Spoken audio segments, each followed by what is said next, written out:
10 years ago, Jeffrey Appel and David Anving got together and decided to start a tennis competition between the United States and Europe for former professional and college tennis players who now work full-time in finance. Each year, the Finance Cup switches between the United States and Europe, and here, on the 10-year anniversary, the pendulum swings back stateside. We are so happy to be at the International Tennis Hall of Fame here in Newport, Rhode Island.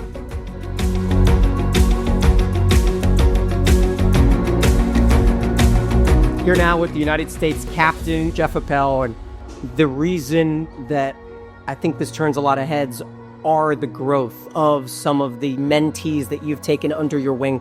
Why did you start doing that? It's kind of ironic, and I look back at my career, and I don't want to be negative, but I didn't have people helping me, giving me the right direction. If anything, I might have had the opposite. Life's been good to me. I like to give back, and we all give back in ways we can. I mean, there are people that have charitable foundations that give back a lot of money, and there are people that, do things with their time and have a different impact. So in my mind, I do what I'm most effective and have a biggest contribution doing. More important to me is growing this tennis finance community that could help the young kids. As you can tell, the theme for me is about the kids. Here with the Team Europe captain in David Anving, one of the original pillars of this cup. And David, I want to go back to the 10-year mark, 2015. You're getting ready for your first Finance Cup. What were some of the feelings you were going through and kind of the expectations for this event that you had back then? We didn't know what we what to expect. And I guess then the first year, I think we were 22 or 23 players. So roughly half. And they had back then we did a complete team event. So it was really, Europe trying to beat the US and vice versa. And I guess they had a much better team. So I know they won very, very easily. But we had a great time, and we got already to create some new friendships already back then. And now it's been 10 years. You're now with Bill Ackman playing in the semifinals here this weekend. And what does the Finance Cup mean? Well, I would say it's first I would say what tennis means. So I play almost every day. It's the way I start my day. Totally clears my head. I can't tweet. I can't check stock prices. It's my version of meditation. This will be Jeff Appel's legacy and major contribution. But Jeff has obviously a huge passion for the game and likes to help young people. Unbelievably talented people who were 150 in the world need a job when they get out of tennis, right? They don't have millions of dollars stacked up that they can just live off of, unlike other professional sports. And so Jeff's done an amazing job helping them transition. The people here from many different countries and different states, literally Hawaii all the way to New York, and just a great group of guys. Here with Krister Gardell now ahead of semifinal Saturday. And are there any memories that really stand out for you, whether it be here in America or when you guys have hosted in Europe? A great friendship and camaraderie that's been developing over these 10 years. Because basically 10 years ago, I didn't know anyone here. Maybe a couple of the Swedish guys, but so these 10 years has been good fun and a great development and new friendships. With rain forecasted for Saturday, round-robin play was moved up to Friday afternoon. With all 50 Finance Cup players in action, including former top pros like Mario Ancic and Amir Delic, as well as two-time Slam winner Richie Renneberg, former Finance Cup champ John Doran. The field was whittled down to just the semifinalists in both the Open and Masters divisions. Following a morning filled with breakfast and a tour of the International Hall of Fame, the semifinals are in action, and yes, the rain held off.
Here now with one of the United States co-captains, Albert Chang. Who are your picks for these semifinals?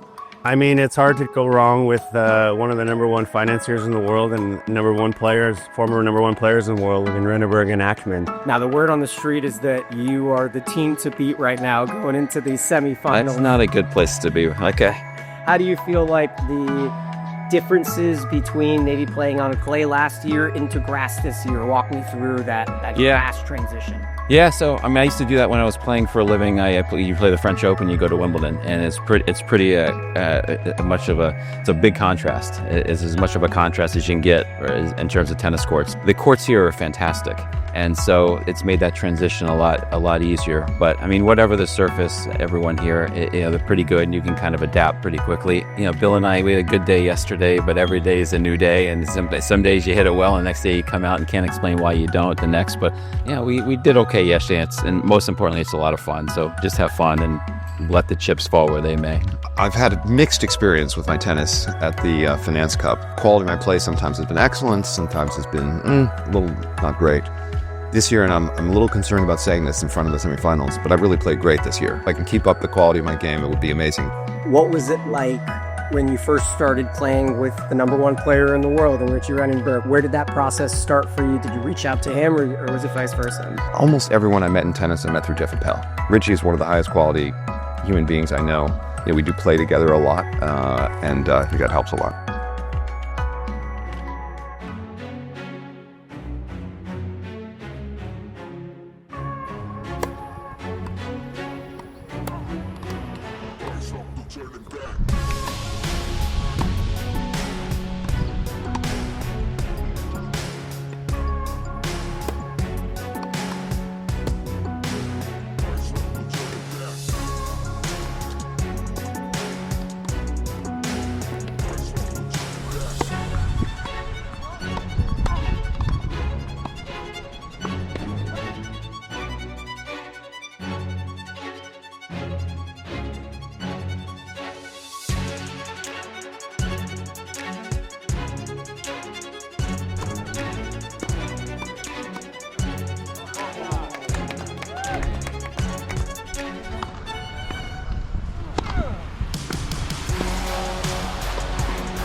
As anticipated, Mother Nature intervened. Unfortunately, can't play on grass in rain, so the backup plan was initiated, and one of the semifinal matches had to be finished indoors.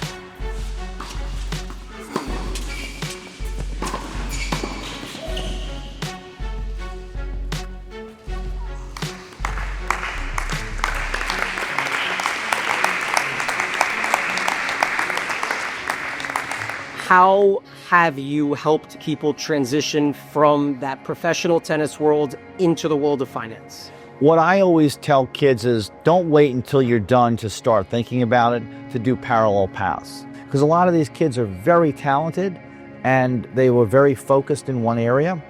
And it's a big world out there. What you have to understand is they spent their whole life in tennis. It's an all-in sport.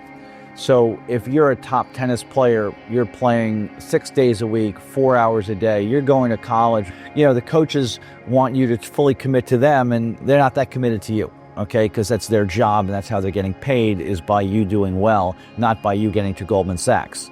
Now, what we do is understand that a lot of these kids are incredibly talented and they're playing tournaments their junior year because their coaches are doing it as opposed to doing an internship or doing something. So we like to help very talented kids make up for that because what they've given to tennis. And, you know, there's maybe 150 kids that we've touched or I've touched in a positive way. Some of them you'll hear from today. I mean, what we've done in the past, we've always invited 2 or 3 as team managers. This year we have 6 or 7. Well, one's not fully working, but he's the 7th, and he's a big guy. We'll recognize him. Maybe he was number 3 in the world, but you know, he doesn't want to be in tennis. He wants to be in finance. So he's here meeting and networking and, you know, doing his thing, because like you'll meet Jared Donaldson, you know, who turned pro when he was 18, got to 48 in the world, and had 3 knee surgeries, and guess what? You know, he wasn't going into the tennis world. So, you know, he's 28 years old. He just graduated from the University of Pennsylvania. He's going to start working at Fortress in their real estate credit fund. And there's you know, most of the guys in this event have played some bit of professional tennis, and now they're working their way, you know, in the finance world in various ways. Mario Anchik is another great example. He was, you know, 7 in the world at 19, back problems, mono, went to college, went to law school, and now he's a principal at a top private equity firm. You got to help someone understand their comparative advantage off the tennis court. Just like when they're playing tennis, if you're Milos, you don't want to play on a clay court as a baseliner. You want to play on a fast court and serve. And that's also in life. So you want to help a kid explore where their comparative strengths are and help them utilize it, and then open up doors of other like-minded tennis-friendly people. And that's part of what the Finance Cup does, is we get this global network of senior people to understand and to befriend these younger people early and then hire them. So can you take us back to the first interaction with Jeff Appel and how you kind of worked your way into the finance world? US Open 2016, I believe. So I was 19 years old. I met Jeff through Francis Tiafoe's agent at the time. I had just qualified at US Open, and I just won my first round match as a 19-year-old. I was talking to Jeff because I was always sort of interested in like business and whatnot, and you know, Jeff was like the guy to meet, right? So we spoke for a long time on the phone before my second round match. And then he's like, you know what? I really like you. This is great. Like, why don't we meet up? So then we met in person that summer, and then we've always kept in contact. And Jeff has always been a really great friend and supporter, both when I was playing as a professional, then after when I got hurt and was sort of transitioning to a different kind of life and so forth. So Jeff was always super supportive, and I'm always very grateful for that. Here now with Milos Raonic, former Wimbledon finalist and world number 3. What brought you here this weekend? You get lucky, you do well in tennis. You get to be able to invest your own money and pick some outstanding people to work with. And it's a world that's very intertwined with tennis. And everybody here has been really kind, giving me the time when I've been at the kind of having the internal dialogue of like, what does life look like one day after tennis? And so it's been a great opportunity spending time with Jeff, him introducing me to a lot of great people. Mario being from Croatia, from former Yugoslavia, myself obviously being born in Montenegro from there as well. He was a player looking up to, right? Because he broke through very young. So I remember watching him play Wimbledon. That year he made the semis. I was in my early teens, I think, at that point. All of a sudden his career ended abruptly for him, unfortunately, with injuries.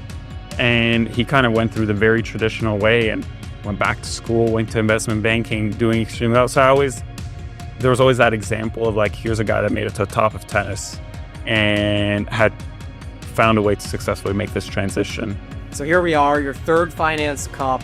Do you remember the first time you heard the words Finance Cup and maybe what you thought about it? You know, obviously playing for Columbia, being in New York City, there's an aura around this Finance Cup and Jeff Appel and everyone associated with it. So, you know, when Jeff invited me to go out to the first one in Miami, when they came back post-COVID, it was like a dream come true. Jeff has a really rare ability to identify talent in people early on, and you know, he he and I developed a close relationship. He helped me along the way, helped me figure things out.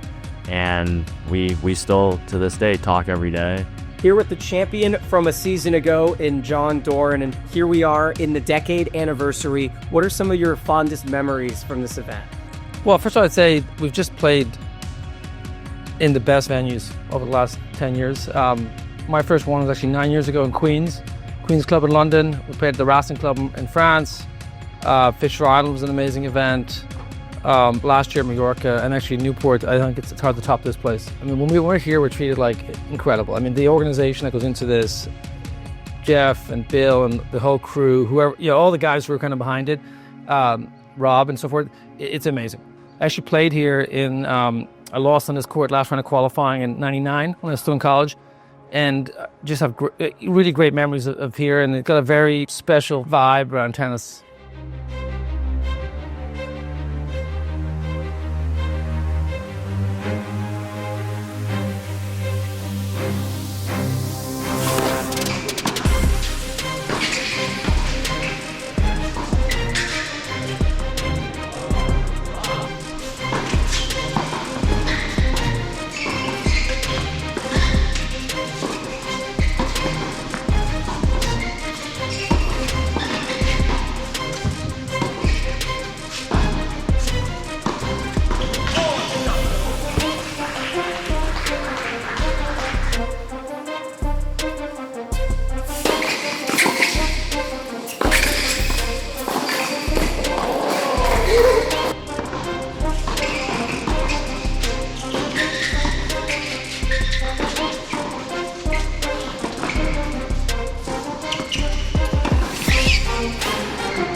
Congratulations, guys. What does it mean to each of you to win here today?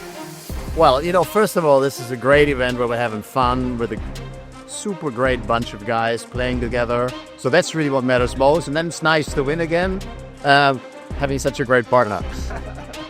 No, it's almost a tradition now. I guess it's now for the 10th year where we come together in Europe and in the US. And it's so nice to meet all the, let's say, old buddies, but also meet with the younger guys. I think that's all about the Finance Cup, to interact between, let's say, the older guys in finance and the younger chap.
So guys, what does it mean to win the Finance Cup? It feels great. I've known Brandon since growing up in juniors, since we were 16 years old, and we went to college together. We played on the Penn tennis team together. We worked together for 5 years in Connecticut. So, win it with him, one of my best friends, it's an amazing feeling. On our first annual Finance Cup to get the victory, as Jason said, we've been friends since 2004, technically, playing at Penn and then working together, know each other since we were kids. So super excited to take it home for USA. A spectacular Saturday here at the International Tennis Hall of Fame in Newport, Rhode Island, as the Finance Cup came and conquered. And we wrap up the Finance Cup here at the historic 19th century Marble House. It was a great weekend. We got all the tennis in despite the weather. It's just great seeing old friends and sharing memories and making new memories. You know what? In the past, it was U.S. versus Europe, and there were some people happy about winning, but I think we all won today. I think we all win every year now because it's something we all look forward to, and now we could just enjoy a festive evening with our friends.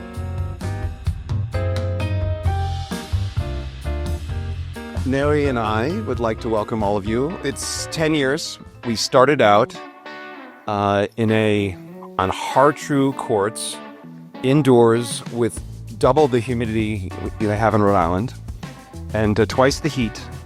It was a great. It was a startup. Let's put it this way. But figure 10 years in, we got to look like a real company. It's a special event. There aren't that many opportunities. I'm 59, where you get to go hang out with a bunch of wonderful people for a long weekend playing an amazing sport we're all incredibly passionate about, and people from all over the world come to this spectacular city. Newport is amazing. Who thinks Newport's amazing? Look, let me just begin by, of course, thanking Jeff, whose passion for the game and his interest in helping. Actually, Jeff, as I like to say, his legacy will be some part the Finance Cup, but his most important legacy will be, the problem of tennis is the economics of the sport don't properly flow to the players. And really, Jeff Appel, more than anyone else in the world, has made the path for many people. I'm sure many people here have began their careers in the finance industry in some form because of Jeff. So that we have to all thank Jeff for this very important. But anyway, just a wonderful, wonderful, great weekend, and the weather really cooperated, except for, how bullshit is it that they took us off? We're up 7-6. Okay, we got Richie serving. We're on the grass. These guys can't even stand up straight on the court. Okay, and then we moved to a surface where somehow they got their footing. Unbelievable. Okay, I'm sorry, I wasn't going to talk about that. But anyway, what a wonderful, wonderful time. We're going to have a great evening.